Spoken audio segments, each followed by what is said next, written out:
Gloire à Dieu. Alors, on est dans la continuité de ces 6 messages sur 6 thèmes. J'allais dire ces 6 messages sur 5 thèmes. On est à la 5e prédication. Ces 6 messages sur 6 thèmes différents dans l'épître aux Galates, la lettre aux Galates. Et ce matin, on va voir ensemble une autre partie très importante qui, pour moi, est, je crois, une des choses les plus importantes dans la vie du chrétien. Alors, on va regarder à nouveau cette vidéo parce qu'il y en a de ceux qui sont là pour la première fois et donc ils n'ont pas encore vu la vidéo.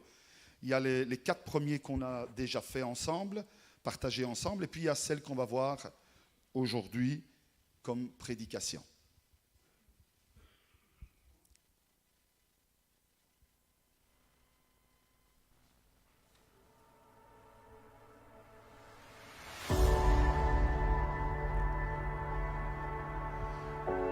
Ne vis pas pour recevoir l'approbation des autres. Ton passé ne te définit pas. Ta valeur est en Christ et pas dans ton travail ou ton niveau d'études, ton niveau social. On a vu cela aussi. Tu es un enfant de Dieu, quelle grâce. Et ce matin, on va voir, laisse le Saint-Esprit te conduire plutôt que tes émotions. Et enfin, dernièrement, nous verrons qu'on ne doit pas se lasser de faire le bien. Voilà.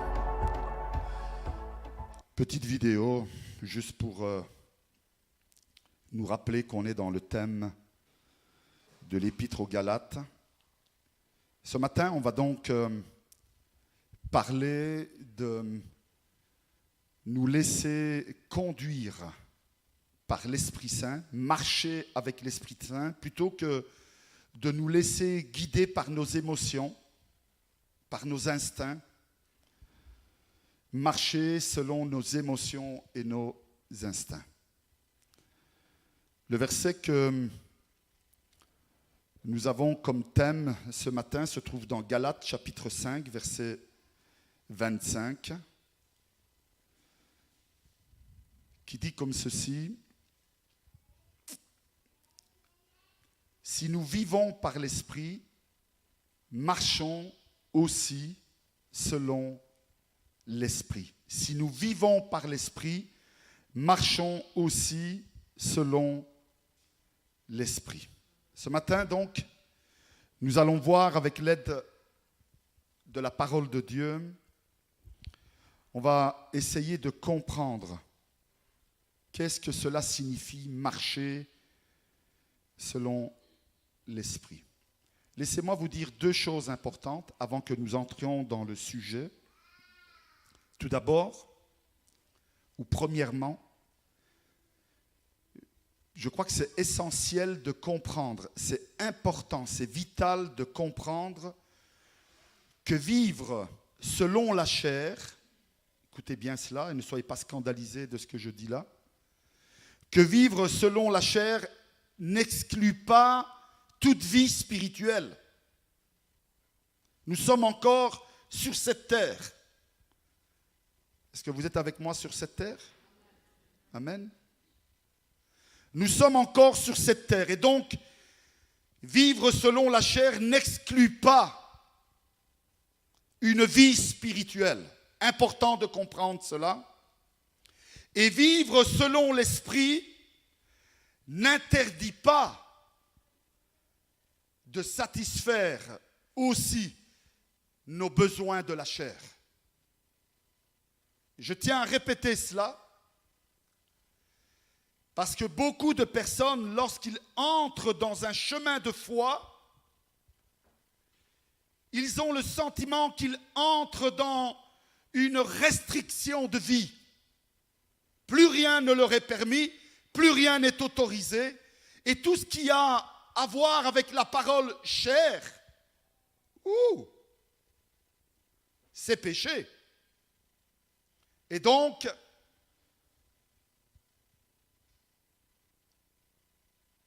on ne peut pas le vivre. À cause de cela, beaucoup de chrétiens vivent dans un sentiment de culpabilité toute leur vie. Ils vont rentrer dans une cafétéria, je ne sais pas, en Belgique on appelle ça des cafés, en Italie on appelle ça des bars, mais des bars en Belgique ça a un autre sens. Ils vont rentrer dans une cafétéria, ils vont boire un coca, une bière. Ils vont boire une tasse de café, ils se mettent dans un endroit où on ne les verra pas de la vitrine. Parce que s'il y a un frère en Christ qui passe, malheur! J'ai vu le pasteur dans un café. Ouh!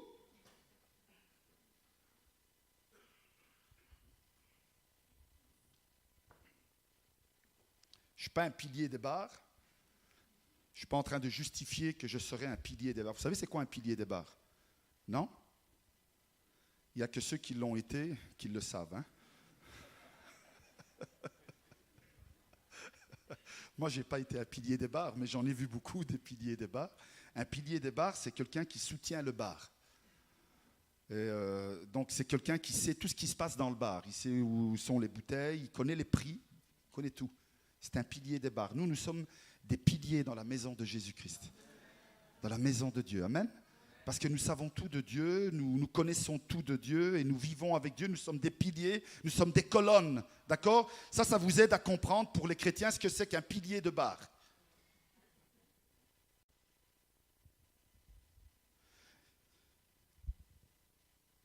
Ça ne nous empêche pas d'avoir une vie comme tout le monde, pour satisfaire aussi les besoins de la chair. Il y a des chrétiens qui, lorsqu'ils doivent embrasser ou donner un bisou à leur femme,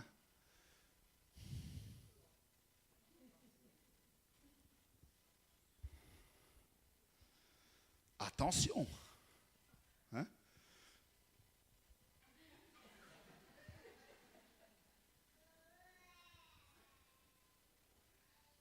Mais bon, merci Seigneur, chez nous, c'est pas comme ça.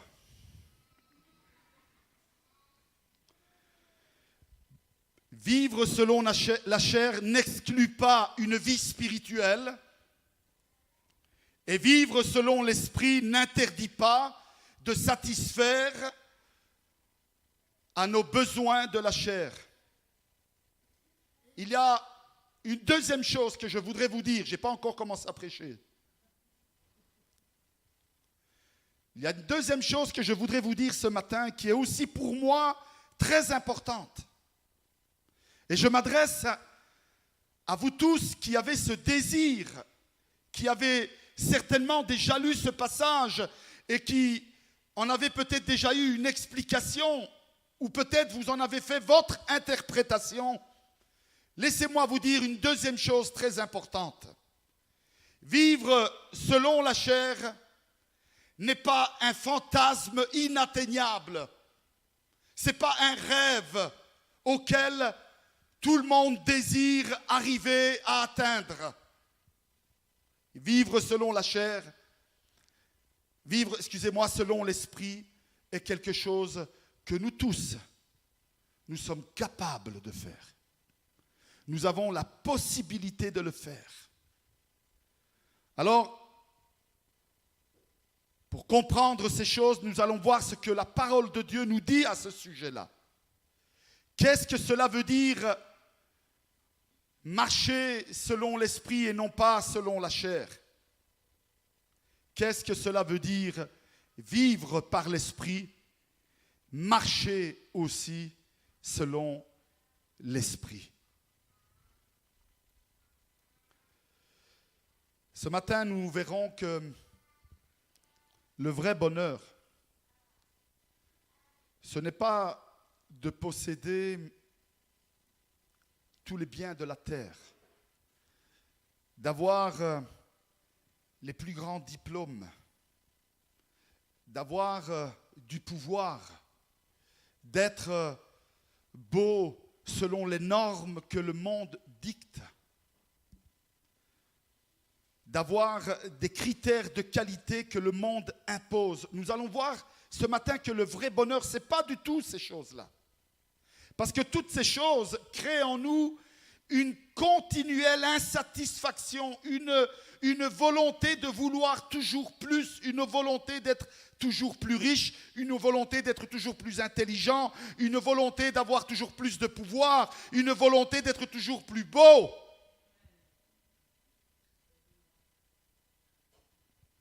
Le vrai bonheur, frères et sœurs, c'est celui que l'on ressent au plus profond de notre âme.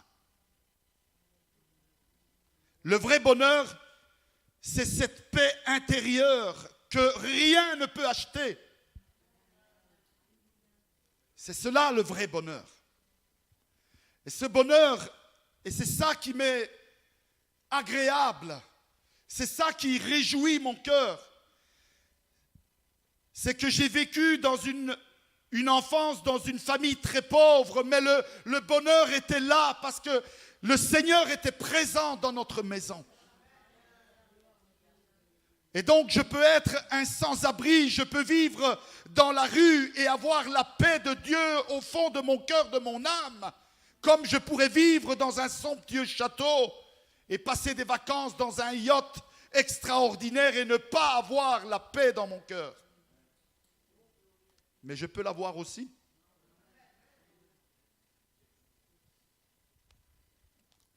Ce n'est pas toutes ces choses qui font de moi un homme heureux. C'est la présence de Dieu dans ma vie. C'est lorsque nous vivons par l'Esprit, on va comprendre ça.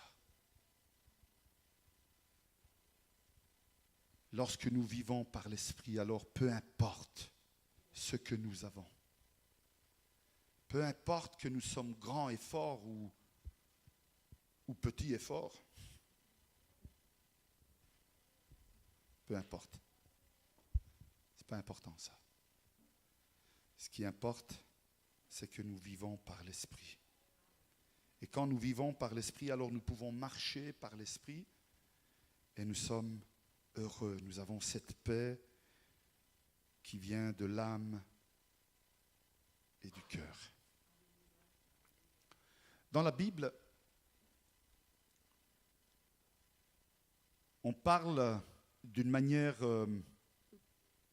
je vais utiliser un terme, par une métaphore, il nous parle de Lucifer. La Bible nous parle de Lucifer lorsqu'il était un ange de lumière et à un moment donné, il s'est révolté.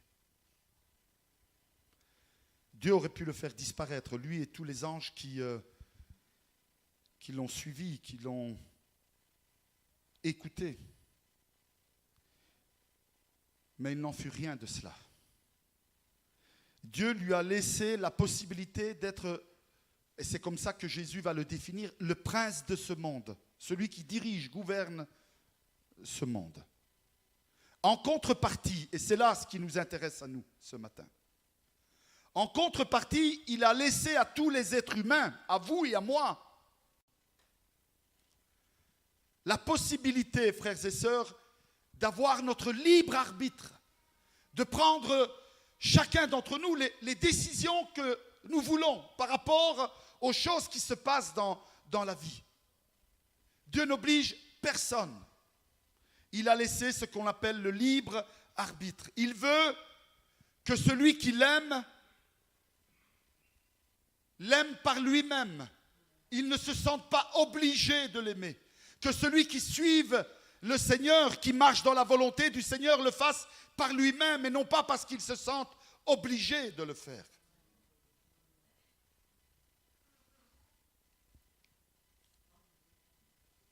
Cela veut dire aussi, frères et sœurs, que Satan, sachant que nous avons le libre arbitre, il va tout faire pour nous convaincre que c'est lui le meilleur parti, que c'est lui le meilleur choix, que c'est lui qu'il faut écouter, que c'est lui qu'il faut suivre, que c'est ses conseils qu'il faut pratiquer. Il va utiliser tous les stratagèmes, toutes les astuces. Et c'est pour ça aussi qu'il est appelé un ange de lumière. Parce qu'il va à tout moment de la journée, de notre vie, essayer de nous convaincre que nous devons nous détourner de Dieu. C'est son but. C'est sa volonté. Il désire nous porter avec lui là où il ira. Pour comprendre cela, il faut se référer aux paroles que Jésus va dire. En contraposition à Satan qui est le prince de ce monde, Jésus va dire « Mon royaume n'est pas de ce monde ». Ça nous donne une piste, une direction. Ça nous met déjà à l'attention de comprendre ce que cela veut dire de marcher selon l'esprit et non pas selon la chair. Parce que si le royaume de Dieu n'est pas de ce monde, si le royaume de Jésus-Christ n'est pas de ce monde, ça veut dire que marcher selon l'esprit, ce n'est pas marcher selon les critères de ce monde.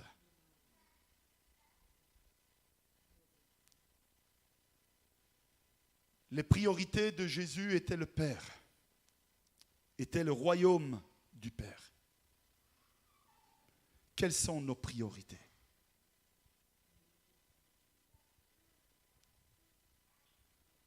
Peut-être que lorsque nous sommes enfants, nos priorités, c'est de s'amuser tout le temps. Quand nous devenons adolescents, nos priorités, c'est d'être quelqu'un d'apprécié. Et vous savez, je sais ce que ça veut dire, cela. Alors, c'est la période de tous les complexes. Parce qu'on n'a pas les critères que nos amis demandent ou exigent. Alors, on va faire tout ce qu'il faut. Et ça va être notre priorité. Quand nous devenons, après, jeunes, et nous entrons dans la force de l'âge, de la jeunesse, nos priorités, ce sont les biens matériels, ce sont nos diplômes, c'est les moyens pour accéder au bien-être. Et donc, on va s'acharner sur ces choses. On va passer des journées à étudier. On va mettre de côté notre vie spirituelle pour les choses qui sont importantes à nos yeux. Il faut réussir sa vie. Quand finalement nous avons un diplôme, nous avons des études et peut-être déjà en même temps notre priorité devient le mariage, devient la vie de couple. Et donc on va mettre en priorité ces choses. Et puis une fois mariés, une fois que nous vivons ensemble avec notre épouse ou notre époux, notre priorité devient la maison, devient la vie familiale, les enfants. Et dans tout cela, on met toujours de côté les choses spirituelles. Je pense qu'on commence à comprendre ce que ça veut dire marcher selon l'esprit, n'est-ce pas? Et puis on arrive à un certain âge où c'est notre santé qui devient la priorité. C'est la gestion de ce que nous avons acquis pendant des années qui devient notre priorité. C'est finir notre vie de la meilleure des manières, en passant du bon temps. C'est le repos que nous méritons et donc tout cela devient la priorité pour notre vie. Et donc, les activités que nous organisons, les choses que nous faisons sont prioritaires à notre vie spirituelle. Mais quand est-ce alors que nous pouvons marcher selon l'esprit?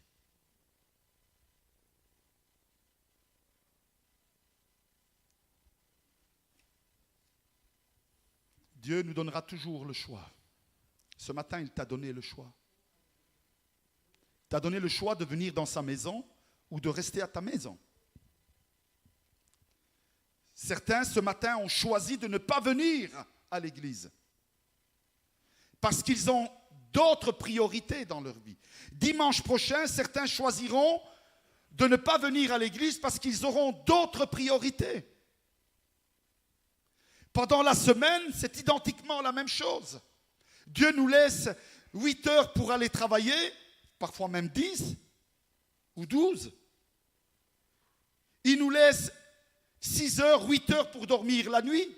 Il nous laisse du temps pour nos hobbies et pour tout ce que nous avons dans notre vie. Et quand nous devons lui accorder 1h30 en semaine, nous n'avons pas cette priorité pour Dieu. Nous avons bien d'autres priorités. Le mauvais temps passe avant Dieu. La fatigue passe avant Dieu. Le repas du soir passe avant Dieu. Le repos des enfants passe avant Dieu. Vous vous rappelez toutes les priorités que je vous ai dit? Je ne vais pas refaire. Le travail passe avant Dieu, la réussite, notre maison, les travaux de la maison, le bien-être, le repos. Toutes ces choses que je vous ai dit avant, qui sont toutes les phases de notre vie. Notre santé passe avant tout. Et donc toutes ces choses prennent du temps, prennent notre temps, influencent nos décisions. Mais nous savons que celui qui marche ou qui vit selon l'esprit marche aussi selon l'esprit.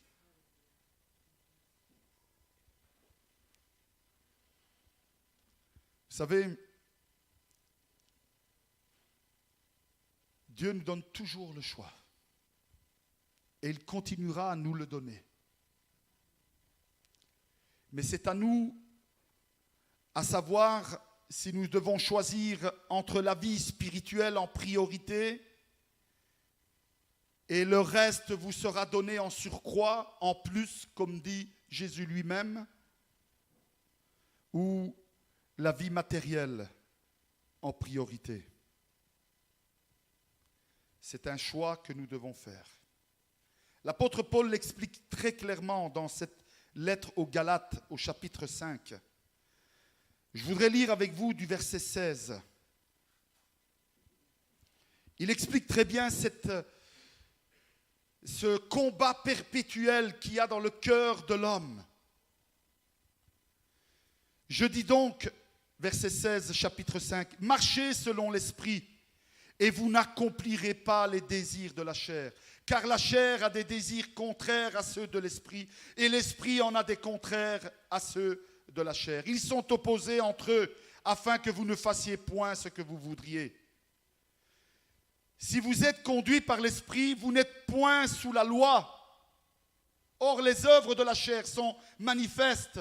Ce sont l'impudicité, l'impureté, la dissolution, l'idolâtrie, la magie, les inimitiés, les querelles, les divisions, la jalousie, les animosités, les disputes, les sectes, l'envie, l'ivrognerie, les excès de la table. Ah mince, ça aussi. Et les choses semblables. Oui, parce qu'il y en a, ils croient que ça, non. Ils peuvent faire ce qu'ils veulent. Il n'y a que ceux qui sont alcooliques qui iront en enfer. Eux, non. Je vous dis d'avance, comme je l'ai déjà dit, que ceux qui commettent de telles choses n'hériteront pas le royaume de Dieu.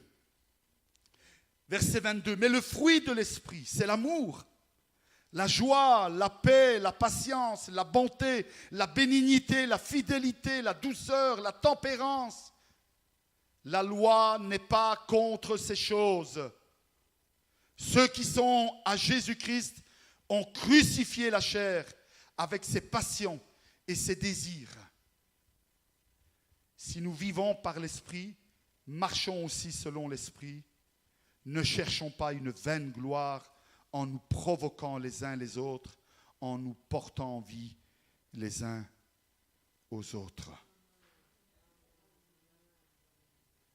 Vivre selon la chair ne se limite pas au plaisir charnel. Il y a deux choses importantes que je voudrais vous expliquer ici. D'une part, laisser libre cours à ses passions, à ses envies, à ses émotions. C'est clair, nous porte à la désobéissance, au désordre et à la débauche. Je crois que on l'a tous compris et même le monde l'a compris. C'est pourquoi il y a des lois qui régissent le monde. Il n'y a pas que la Bible qui dit « tu ne tueras point ». Les lois de ce monde le disent aussi. Parce que c'est important qu'on ne puisse pas nous laisser aller derrière nos émotions, derrière ce qui nous passe par la tête. Sinon, ce sera que des problèmes dans ce monde. Vous vous imaginez? Vous avez une envie en tête et vous avez le droit de le faire. Vous passez devant une banque.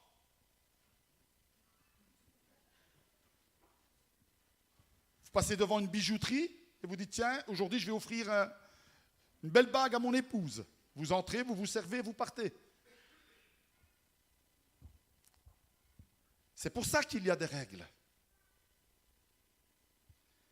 Toutes ces lois n'ont pas simplement un but de maintenir un ordre moral, mais c'est aussi pour pouvoir avoir une vie qui en vaut la peine d'être vécue. C'est pour empêcher les abus, pour empêcher des conséquences irrémédiables. Et souvent, on ne pense qu'à cela quand on parle de marcher selon la chair. On ne voit que ces choses-là. Mais il y a une autre chose, une deuxième chose dans ce qu'est marcher selon la chair. Marcher selon la chair, c'est aussi uniquement satisfaire tous nos besoins matériels, sans y mettre aucune dimension spirituelle. Je m'explique. Il y a peu de gens qui se rendent compte. Et c'est ça le sens profond de vivre selon la chair. Il y a beaucoup de personnes qui vivent sans se rendre compte qu'en étant liées uniquement aux besoins charnels, ils se détournent de la parole de Dieu. Ils se détournent de Dieu. Plus, frères et sœurs, ici nous sommes je pense, probablement ou presque tous sauvés. Nous avons déjà tous confessé notre foi en Jésus-Christ. Nous n'avons pas honte de dire que nous sommes enfants de Dieu et que nous croyons en Dieu. Donc nous sommes sauvés. Et donc je m'adresse à des chrétiens ce matin. Combien de chrétiens marchent selon la chair parce qu'ils se laissent détourner par tous ces besoins de la chair, comme je les ai cités auparavant. Et peu à peu, à cause de cela, ils s'éloignent de Dieu. Ils s'éloignent de la source qui va leur donner les forces. Ils s'éloignent de celui qui peut les protéger. Ils s'éloignent de celui qui peut les guider. Donc ils vont prendre des directions qui sont mauvaises. Ils vont être faibles, se laisser surprendre par l'ennemi. Ils vont se retrouver dans des conditions spirituelles précaires. Et c'est cela ce que nous dit le verset 18, 19 et 20, tout ce qui représente le fruit de la chair. Beaucoup ne voient que le péché, l'adultère, le mensonge, le vol, le meurtre comme étant un péché de la chair ou marcher selon la chair. Et ils en oublient que donner les priorités à toutes les choses de la chair, c'est aussi marcher selon la chair. J'espère que je me fais comprendre ce matin. Par contre, vivre selon l'esprit, c'est faire passer sa vie spirituelle avant sa vie matérielle. Et ce matin, le Seigneur interpelle chacun de nous. Rappelez-vous ce que je vous ai dit au début de la prédication. Marcher selon l'esprit ne veut pas dire que nous ne devons pas satisfaire nos besoins de la chair. Marcher selon l'esprit, c'est faire passer notre vie spirituelle avant notre vie matérielle. C'est mettre Dieu en premier. Le Seigneur nous a donné des commandements. Et Jésus va les rappeler. Et il va les résumer en 2 commandements. 2 commandements très importants parce qu'ils font un résumé de tous les commandements et les prescriptions que Dieu a données à son peuple. Il va dire comme ceci: tu aimeras le Seigneur ton Dieu de tout ton cœur, de toute ton âme, de tout ton esprit et de toute ta force. Premier commandement que le Seigneur nous donne. Deuxième commandement que le Seigneur nous donne est semblable. Il dit, tu aimeras ton prochain comme toi-même. Il n'y a pas de commandement plus grand que ces 2-là, dira Jésus. Mais attention, il faut respecter l'ordre. Je ne peux pas aimer vraiment comme il faudrait aimer mon épouse si avant je n'aime pas Dieu. Oui, j'aurai de l'amour, mais pas un amour profond. Ça sera peut-être un amour animé par la jalousie ou par la possession, mais pas le vrai amour de Dieu. Si je veux aimer mes enfants de tout mon cœur, je sais que je dois aimer avant tout Dieu. Si je veux me donner pour mon travail dans la société dans laquelle je vis et que je veux donner le meilleur de moi-même, je sais que je dois avant aimer Dieu.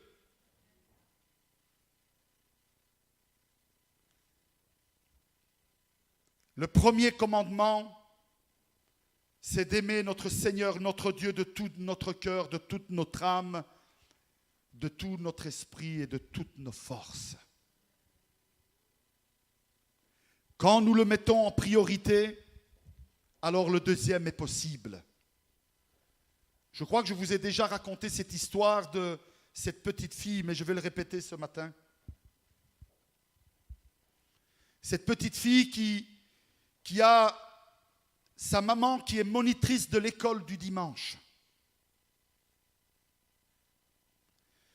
Et la maman, ce dimanche-là, a choisi comme thème ce verset de la parole de Dieu.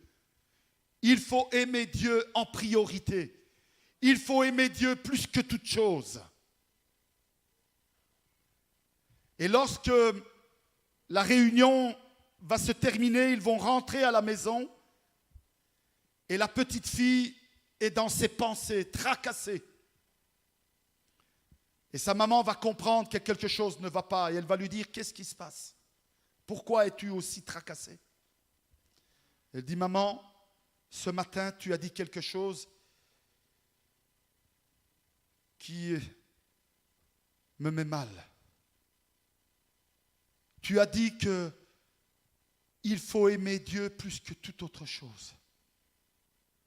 Alors ça veut dire que tu aimes Dieu plus que moi? Ah, qu'est-ce qu'on répond à sa fille ou à son fils quand il nous dit cela? Et là, Dieu va illuminer son cœur. Et elle va lui dire, sache une chose, que plus j'aime Dieu, plus je t'aime. Plus j'aime Dieu et plus je t'aime.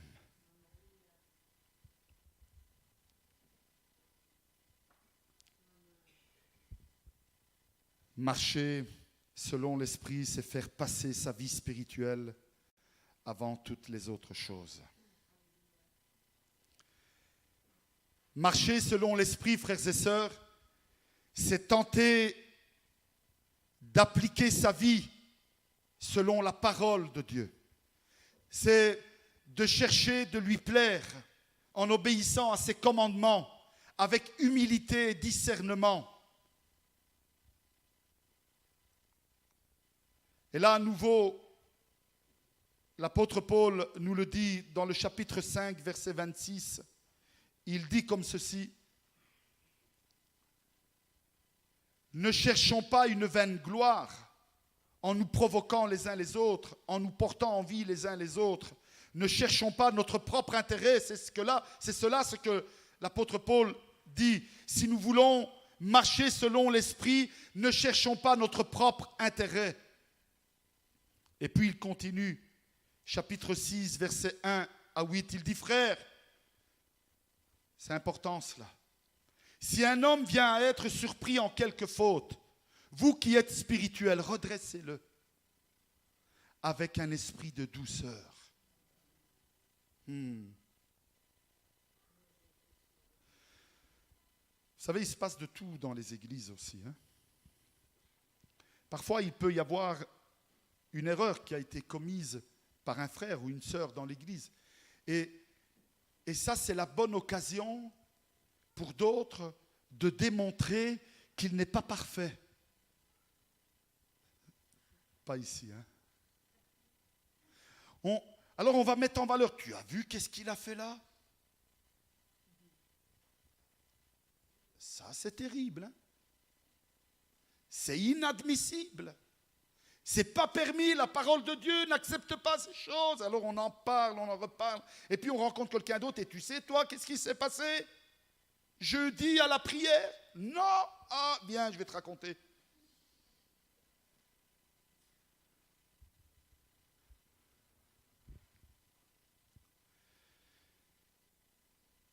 Si un homme vient à être surpris en quelque faute, vous qui êtes spirituels, redressez-le avec un esprit de douceur. Mais ce n'est pas fini. Vous savez, quand on pointe du doigt quelqu'un, un doigt est vers lui, mais Dieu, comme il fait bien les choses, il fait que tu en as trois qu'il dirige lui-même vers toi. Vous voyez les trois là? Il y en a trois, un vers les autres et trois vers nous. Vous voyez? Regardez qu'est-ce qu'il dit là. Prends garde à toi-même, de peur que tu ne sois toi aussi tenté. Par contre, portez les fardeaux les uns des autres. Et vous accomplirez ainsi la loi de Christ. Si quelqu'un pense être quelque chose, quoi qu'il ne soit rien, parce que Paul, il met tout le monde sur le même pied d'égalité. Si tu crois être quelque chose, tu n'es rien du tout, c'est ça qu'il dit. Il s'abuse lui-même, il se trompe lui-même. Que chacun d'abord examine ses propres œuvres, et alors il aura sujet de se glorifier pour lui seul, et non par rapport à autrui. Car chacun portera son propre fardeau. Chacun portera son propre fardeau. Verset 7. Ne vous y trompez pas. On ne se moque pas de Dieu. Ce qu'un homme aura semé, il le moissonnera aussi. Celui qui sème pour sa chair, moissonnera de la chair la corruption. Mais celui qui sème pour l'esprit, moissonnera de l'esprit la vie éternelle. Alors, qu'est-ce que ça veut dire? Et je termine avec cela. Marcher avec l'esprit, c'est tout d'abord notre vie extérieure, ce que les autres peuvent voir. Notre vie avec l'esprit, il n'y a que vous, il n'y a que moi et Dieu qui le voit. Si je prie, c'est Dieu qui voit. Si je pense bien ou mal, c'est Dieu qui le voit. Vous êtes d'accord avec moi? Si je vis une communion intime avec le Seigneur, si mes pensées sont dirigées vers Dieu, si mon cœur aime Dieu, s'il prie Dieu, s'il loue Dieu, s'il adore Dieu, ça c'est ma vie dans l'esprit. Ça, il n'y a que Dieu et moi qui le savent. Il n'y a que vous et Dieu qui le sait cela. Par contre, notre marche avec l'esprit est différente. Notre marche est visible aux yeux de tous. Notre marche avec l'Esprit, c'est notre vie extérieure, c'est ce que nous accomplissons. Et vous savez, c'est très important que nous nous rappelons de cela. Parce que ceux qui sont à l'extérieur surveillent cela. La Bible dit que le monde attend la manifestation des enfants de Dieu. Et donc il est là, il est dans l'attente. Il surveille, il contrôle, il veut voir la manifestation des enfants de Dieu. Et nous pouvons démontrer cette manifestation uniquement si nous marchons par l'Esprit. Vivre par l'Esprit, je vous l'ai dit, c'est avoir cette communion profonde et intime avec le Seigneur qui va influencer notre marche avec l'Esprit. Mais marcher avec l'Esprit, c'est ce que les autres voient de nous.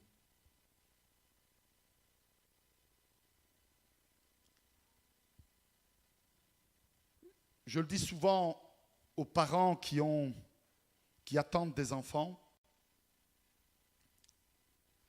Je leur dis toujours, lorsque votre enfant va naître, sachez que la première Bible qu'il va lire, c'est votre vie. C'est ce que vous accomplissez chaque jour. Toutes les choses que vous ferez, toutes les paroles que vous direz, toutes les actions que vous accomplirez, le temps que vous prenez pour Dieu, les choses que vous faites pour Dieu. Et pas en secret, en toute clarté, pas dans la honte qu'on sache que vous êtes chrétien. Alors on prie que quand il n'y a personne, on a une Bible à un endroit où personne ne peut la voir. On ne sait jamais que quelqu'un arrive à l'improviste, il va voir une Bible, il dit, tiens, t'as une Bible toi?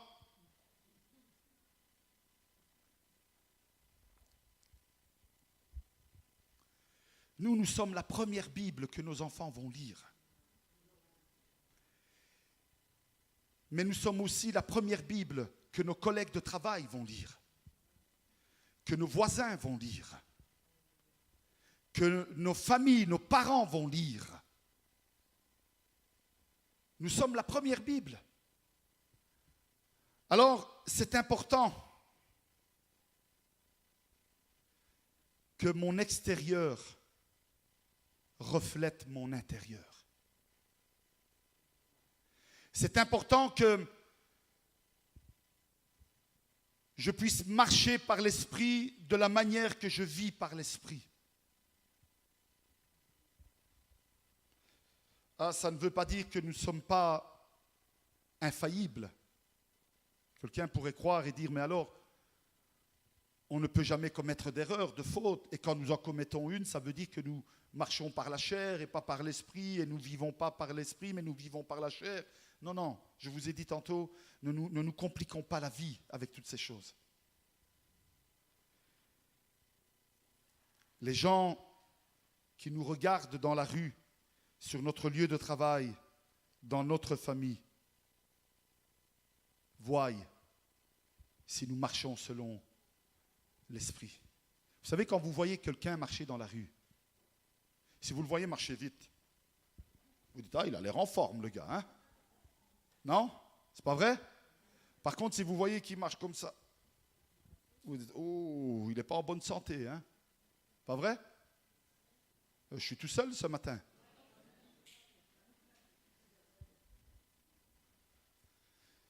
Quand nous voyons quelqu'un à l'extérieur, on peut s'imaginer, on peut penser, en tout cas sa condition physique, ce qui anime sa personne. Alors, frères et sœurs, ne disons pas de posséder l'amour, la joie, la paix, si nous ne la manifestons pas au dehors.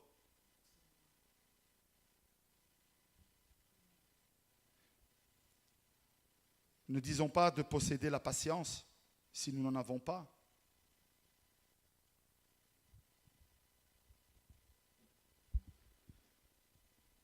L'esprit que nous avons en nous doit se manifester par les fruits.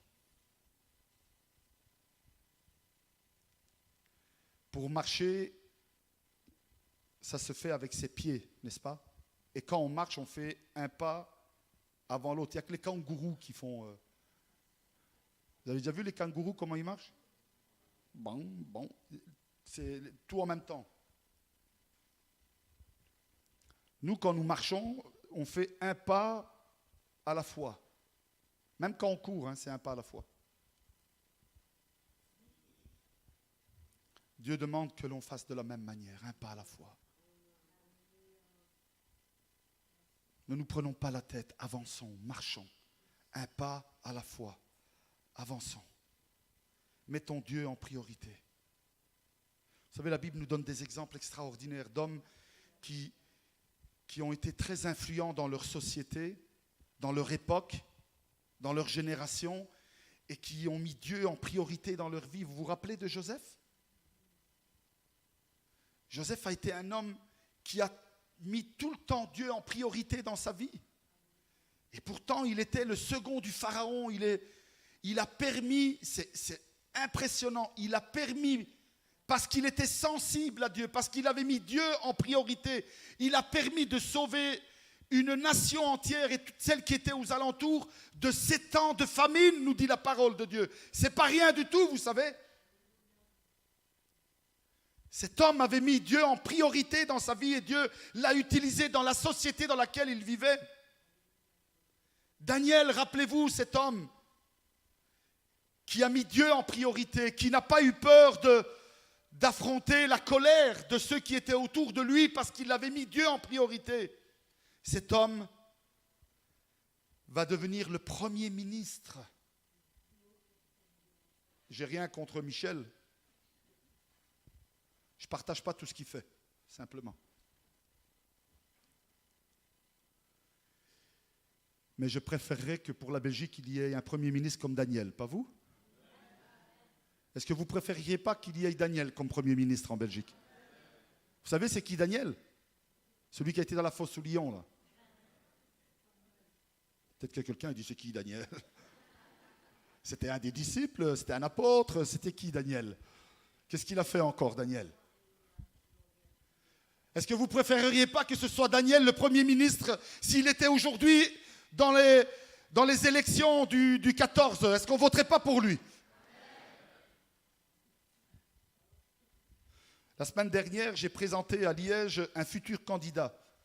On a un jeune de l'église de Liège qui s'est mis candidat aux élections. À mon avis, quelques-uns dans l'église ont tremblé quand j'ai fait ça, je ne sais pas, mais je lui ai demandé de venir devant et je lui ai dit une chose. Si tu fais cela parce que tu veux servir Dieu, Dieu va t'aider et va te faire grandir dans ce que tu es en train de faire.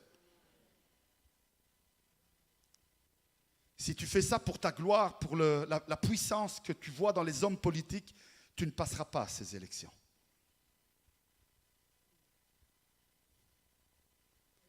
Il m'a dit, je veux servir Dieu.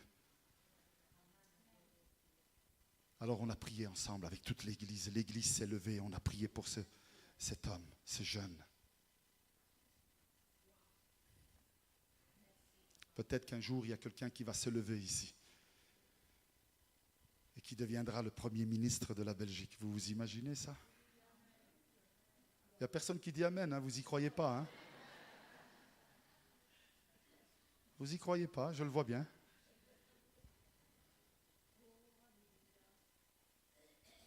C'est pas fini. Vous vous rappelez de David? Vous vous rappelez de David? David est devenu le général de toutes les armées d'Israël. Oh!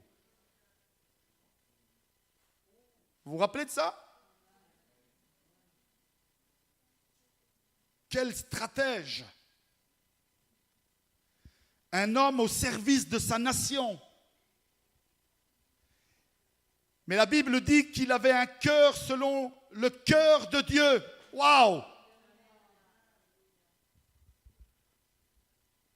Il avait mis Dieu en priorité. Il marchait selon l'esprit. Il ne savait pas, il n'avait pas lu le passage là. Il n'avait pas de Bible, lui. Mais dans son cœur, il marchait selon l'esprit. Ah, il va faire des erreurs. Vous connaissez les erreurs de David. Il y en a, ils ne voient que les erreurs de David. Comment c'est possible que Dieu l'a encore utilisé après ce qu'il a fait là? Alors que nous, on a des règles dans notre église, dans notre mouvement, on a des ci, on a des là, on a nos lois. On a nos lois que Dieu n'a pas. Non seulement il va être le général de toutes les armées d'Israël, mais vous savez qu'est-ce qu'il va devenir après? Ça ne vous plairait pas d'avoir un roi en Belgique qui s'appelle David? Moi j'aime bien Philippe, mais ça serait David, ce serait mieux. Hein? Qu'est-ce que vous pensez? Les sœurs sont en train de dire, mais il n'y a que des hommes dans cette histoire-là. Ben non, il y a Esther. Vous vous rappelez de Esther? Ah, sa vie, elle commence mal. Hein? Elle est déportée parce qu'elle est jolie. Elle est très jolie, c'est une fille qui est extraordinaire. Alors que ce tyran de Nebuchadnezzar, ou Nebuchadnezzar, je ne sais pas comment il s'appelait exactement, ce tyran de la Perse antique a décidé, il a dit à ses hommes, vous allez dans tout mon empire et chaque fois que vous voyez une jeune fille qui est selon ses critères, et vous savez c'était une liste énorme, quand vous voyez une fille selon ses critères, vous la prenez et vous la portez dans mon palais, elle deviendra ma femme. Et cette jeune fille Esther, qui aime Dieu, est arrachée de la maison de ses parents. Elle est emmenée dans un palais où elle s'attend au pire. Mais Dieu est sa priorité. Et vous savez ce que va faire Dieu avec Esther? Elle ne sera pas une simple épouse ou concubine. Elle deviendra l'épouse numéro 1 de ce tyran. Bah, c'est quoi cette histoire? Écoutez, ce tyran va un jour reconnaître que le Dieu de Esther est le seul vrai et unique Dieu de toute la terre. Gloire à Dieu. Alors, toi et moi, nous tous ici, on peut être peut-être pas grand-chose. On n'est peut-être pas comme certains, on va peut-être passer des moments difficiles, mais si on met Dieu en priorité dans notre vie, si on vit selon l'Esprit et on marche selon l'Esprit, on sera des personnes influentes dans cette société, influentes dans notre maison, influentes dans notre couple, influentes sur notre lieu de travail, influentes dans notre église. Alléluia. Moi, j'ai terminé. Je ne peux plus vous dire grand-chose. Je vous ai dit ce que Dieu a mis dans mon cœur. Est-ce que nous voulons marcher selon l'Esprit? Amen. Je vous invite à vous lever. On va terminer dans la prière. Seigneur, merci. Je ne sais pas combien ce matin, Seigneur Dieu, ont compris l'importance de te mettre en priorité. Seigneur, tu seras le premier à le constater. Tu es déjà en train de le constater à travers les pensées, à travers la disposition du cœur qu'il y a ce matin, Seigneur Dieu. Tu le vois déjà.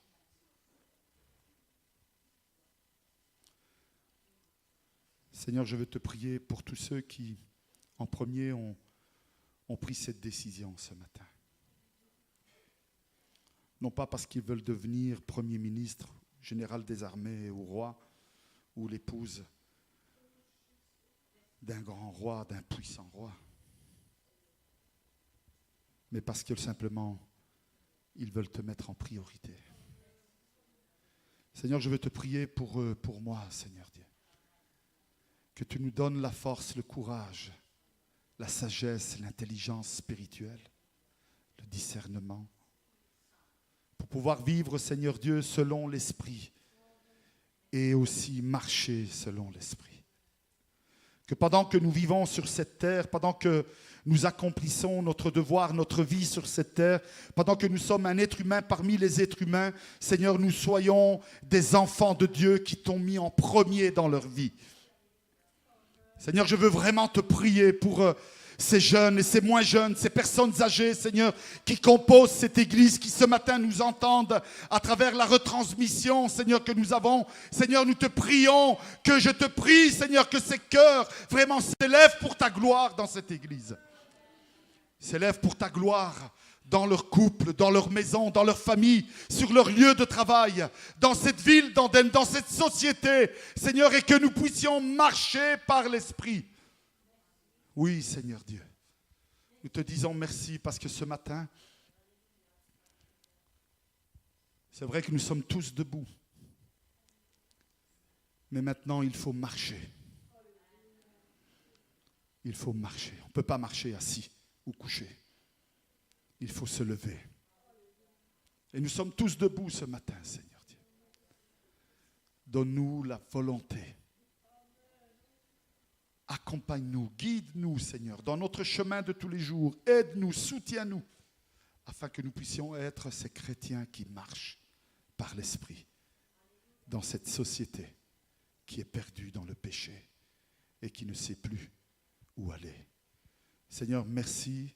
Merci pour mes frères et mes sœurs, comme tu nous as parlé aussi ce matin, comme tu as touché nos cœurs. Mais je veux avoir aussi une pensée particulière, Seigneur Dieu, pour ceux qui peut-être hésitent encore ce matin. Convainc-les par ton esprit, Seigneur Dieu, que le plus beau choix que l'on peut faire dans sa vie, le meilleur choix que l'on peut faire dans sa vie, c'est celui de marcher, de vivre avant tout et de marcher par l'esprit.